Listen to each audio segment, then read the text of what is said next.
Hey, what's up guys? I'm Cliff Bleszinski and I'm design director here at Epic Games, and you're about to see exclusive and never before seen footage of Gears of War 2's multiplayer. Now the first Gears was a success online, everybody plays it, they're still playing it, but we wanted to really take the game to the next level, and we have many more new multiplayer modes, we have new characters, we have new arenas, new execution moves. It's really a whole new game, and I think you're really going to like it, so let's check it out.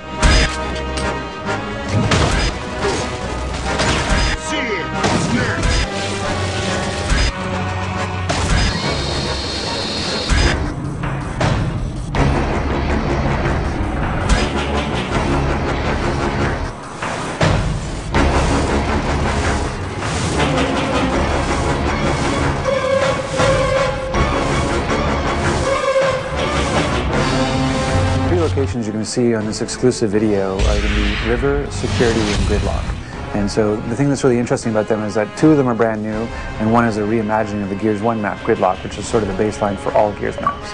River is based on a single-player location that people get to see in Gears 2 called Landdown, where they actually go to deploy all the Gears to the underground. It's a sort of snowy, wintry hamlet. It's a beautiful setting where there's beautiful violence as well. The final location is a map called Security, which is a mysterious COG outpost with laser fences and laser turrets, in which players have to deactivate said turrets and lasers in order to acquire some of the bigger, better weapons. It's visually compelling, and I think it represents a nice cross-section of the multiplayer experience of Gears 2.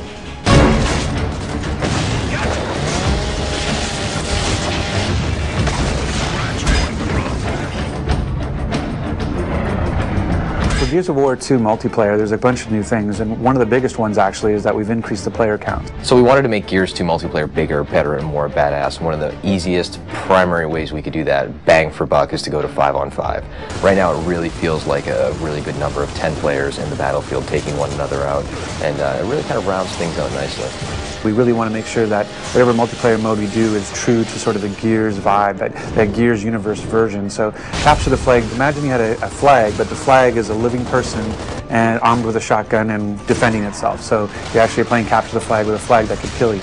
And so you have to go and you have to basically capture the flag by downing him and picking him up as a meat shield, and then you have to drag him back to this location to score a point. So it's capture the flag but done Gear style.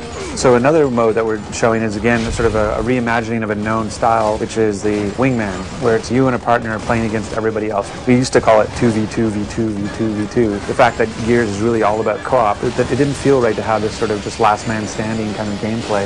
It didn't resonate in our world. So when we looked at how we'd want to have that kind of gameplay, it really felt more like it had to be sort of a co-op experience. The third mode that you'll get to see in this exclusive video is something we call Guardian. And really what it is it's Assassination 2.0, where Assassination was a mode we had in Gears 1, and that we actually fixed it or tweaked it a little bit in a title update to try to make it more fun. And we added the restriction that you had to execute the leader to kind of add to the assassination feel. But even then we felt like we could do more and said, what if the leader was the reason you're able to respawn? So as long as the leader is alive, your teammates can respawn, but as soon as the leader dies, then it's basically like Warzone. As soon as you die, you're out. By just making that simple little change, we were able to kind of create this whole new sort of feel to Guardian.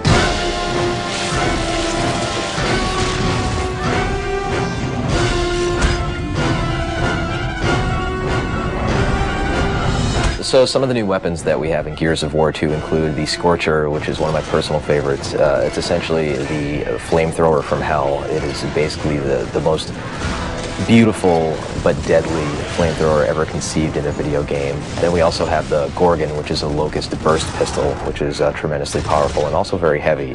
And then we also have a shield that players can wield, and they can carry that around and deploy that. You could actually carry the shield with the burst pistol and kind of use that as like a 1-2 punch.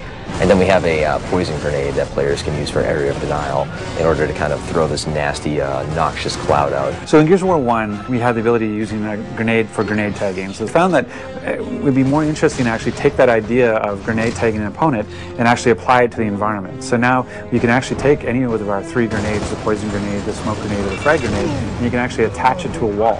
And you can use that sort of as a proximity mine, so that if any time an opponent goes by, the grenade will go off. One of the cool things in Gears 2 now now as well is we added this concussive force to a smoke grenade. So you can actually knock somebody down and disorient them briefly with a smoke grenade. It's a great new addition to the gameplay. One of the features of Gears of War 2 is this idea of portable cover. We have it both in the shield that you get to carry, the idea of the meat shield, a feature that sort of led to Meat Flag, this idea of being able to hold somebody as a captive and defend yourself while they block the shots for you. One of the big things about Gears 2 is just not just relying on a static cover that's already placed in the world, but being able to carry cover with you and move with cover as it moves through the level. So in the first Gears, the chainsaw, the Lancer, was a wonderful weapon, and players would cut each other up and had a great time doing it. But we never really got into the whole idea of if two players came at each other with a chainsaw, what would happen. It was essentially random who won. And now we're answering that question in the sequel, whereas players will lock onto each other and engage in this life or death struggle with sparks flying, the light flickering, and they're grunting and they're pushing, and players are mashing the button, and within 3 seconds, one player will wind up winning and cutting the other guy in half. And it's this tremendously memorable moment to see these two soldiers, these two huge warriors dueling on the battlefield with these weapons.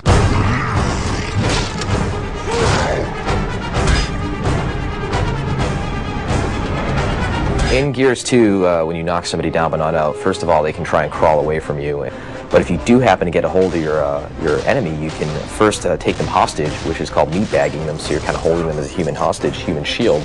You can also finish them off by then breaking the character's neck and dropping them on the ground. Or if you want to, while the foe is crawling away, you can hit the Y button to do an execution, and there's all sorts of crazy ones, from using the long shot sniper rifle like a sledgehammer, to using the torque bow to popping the enemy's head off, to climbing on top of them and just beating the crap out of them. So there's just tons of them there this time around, and they're a great way to finish off the round and get your buddies cheering on Xbox Live.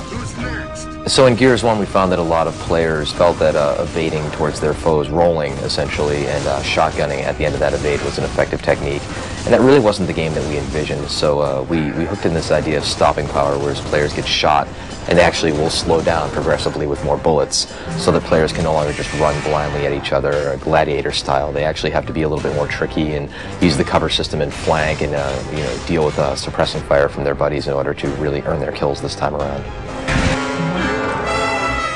Gears 2 is bigger, better, and more badass, and the multiplayer most certainly shows that. We have amazing new game modes. We're shipping with at least 7. We have great new multiplayer arenas. We have nasty new weapons, grisly new executions, a larger scale of the multiplayer, and I think players are going to be pleasantly surprised with the complete package that we're delivering for them.